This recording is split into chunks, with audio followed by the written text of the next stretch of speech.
اور اس دن کیا ہوگا؟ فرمایا ایک جملے میں وہ ساری حقائق بیان کر دی جو بڑی طویل ہے۔ وَيَوْمَ تَقُومُ السَّاعَةُ يُبْلِسُ الْمُجْرِمُونَ، جس دن قیامت برپا ہوگی اللہ کے نافرمان اور مجرم جو ہیں نا امید ہو جائے۔ اور نا امیدی سب سے بڑی تکلیف دہ اور بڑا عذاب ہے۔ انسان بیمار ہوتا ہے، مرتے دم تک امید لگائے رکھتے ہیں اس دوائی سے ٹھیک ہوگا، اس سے ہوگا۔ سزائیں ہوتی ہیں، سزا موت ہو جاتا ہے بندہ، وہ پھانسی لگنے تک امید میں رہتا ہے، یہ اپیل کر، وہ اپیل کر، وہاں سے سفارش کرا، یہ کر۔ نا امیدی تو بالکل تباہ کر کے توڑ کے رکھ دیتی ہے۔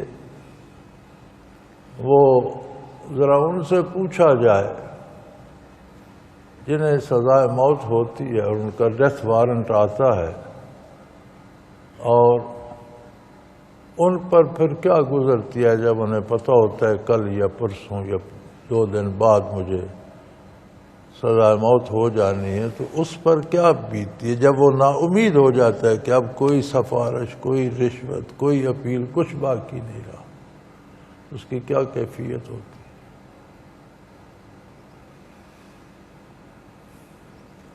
ایک صحافی تھے، تو انہوں نے ایک دفعہ جیلر سے ریکویسٹ کی، مجسٹریٹ سے اجازت لی، جیلر کے پاس گئے کہ مجھے کسی ایسے قیدی کے پاس رکھو جسے 1 آدھ دن میں پھانسی لگنا ہو۔ میں اس کی وہ کیفیات جو نا امیدی کی ہیں وہ قلم بند کرنا چاہتا ہوں کہ جب بندے کو زندگی کی کوئی امید نہیں رہتی تو کیا ہوتا ہے۔ وہ سارا انتظام کر کے انہوں نے ایک ایسی قیدی کے ساتھ جسے 2 دن بعد صبح سزائے موت ہونی تھی، اس کی کوٹری میں بند کر دیا۔ جیلر صاحب ذوق آدمی تھا، اس نے کہا بیت اس پر رہی ہے، پتہ اسے خاک چلے گا۔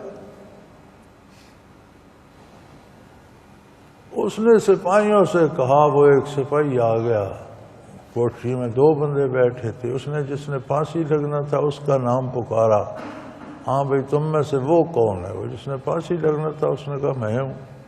اس نے کہا تم کون؟ اس نے اپنا بتایا۔ اس نے کہا نہیں، تم میرے ساتھ بدماشی کر، تم وہ ہو جسے پھانسی لگنا ہے۔ مجھے غلطی نہیں لگتی، میں نے تمہاری شکل پکائی، تو اتنے عرصے سے جیل میں ہو، تم اپنی کوٹری میں چلو۔ اسے پکڑ کر وہ لے کے دوسری کوٹری میں بند۔ اس نے کہا تم اپنے تلاوت وغیرہ کرو، نمازیں پڑھ لو، کل صبح تمہاری پھانسی ہے۔ اب اسے مصیبت پڑ گئی کہ یہ سپاہی نے کیا کر دیا یار، جیلر کو کہ جیلر کو، اس نے کہا جیلر کو جانے دو، ڈیوٹی میری ہے، جیلر کی تو پھانسی لگانے کے وقت ہوگی، ڈیوٹی میری ہے، تم بدماشی کرتے ہو، نام بدل کر بچنا چاہتے ہو۔ وہ تڑپتا رہا بیچارہ ساری رات۔ اس نے کہا یار میں نے کیا مصیبت، بھولنے صبح تو یہ لٹکا دیں گے۔ وہ صبح انہوں نے پہلے تو جسے سزا موت ہوئی تھی اسے پھانسی لگایا، پھر اس کی کوٹری پر آ گئے، ہاں بھئی کپڑے بدل لیے، نماز پڑھ لی، غسل وغیرہ کر لیا، چلو تمہاری بات، کڑی شد کڑی لگا کر لے گئے، اس پر پھٹے پر کھڑا کر دیا، ٹوپی پہنائی، رسا گلے میں ڈالا، لرز رہا تھا۔ انہوں نے ہر چیز نکال لی اور کہا اب جا کر لکھو کہ کیا حال ہوتا ہے، اب تمہیں پتہ چلے گا دوسرے پر بیتنی سے کیا ہوتا ہے۔ اب تمہیں سمجھ آئی ہوگی کہ تمہاری رات کیسے کٹی ہے۔ اللہ کریم فرماتے ہیں جب قیامت قائم ہوگی تو اللہ کے مجرم نا امید ہو جائے، کوئی توقع نہیں رہے گی کہ حصول رحمت کی اہلیت ہی نہیں، کوئی سفارشی نہیں، کوئی مدد کرنے والا نہیں۔ اور یہ اللہ کریم کا شکر ہے کہ یہاں سے کفار و مشرکین مراد۔ نور ایمان اگر کسی میں کم بھی ہو صحیح، وہ نا امید نہیں ہے، وہاں مسلمان کے لیے نا امیدی نہیں ہے۔ دین ہو، کم ہو، تھوڑا ہو، رائے برابر ہو، دین کے ساتھ امیدیں وابستہ ہیں، یا یہ نا امیدی کا عذاب کفار کے لیے ہے، مشرکین کے لیے ہے۔ ہمیں اس دنیا میں دین کی قدر نہیں آتی، دنیا چونکہ سامنے ہے، قریب کی چیز کو دنیا کہتے ہیں، تو یہ چونکہ بہت قریب ہے، وجود مادی ہے، اعضاء و جوارح مادی ہیں، دماغ مادی ہے، اس کی پرتیں کھولتا رہتا ہے اور اس میں لذتیں تلاش کرتا رہتا ہے، اور ہم اس سے زیادہ ضروری سمجھتے ہیں اور دین کو ثانوی درجے میں رکھتے ہیں۔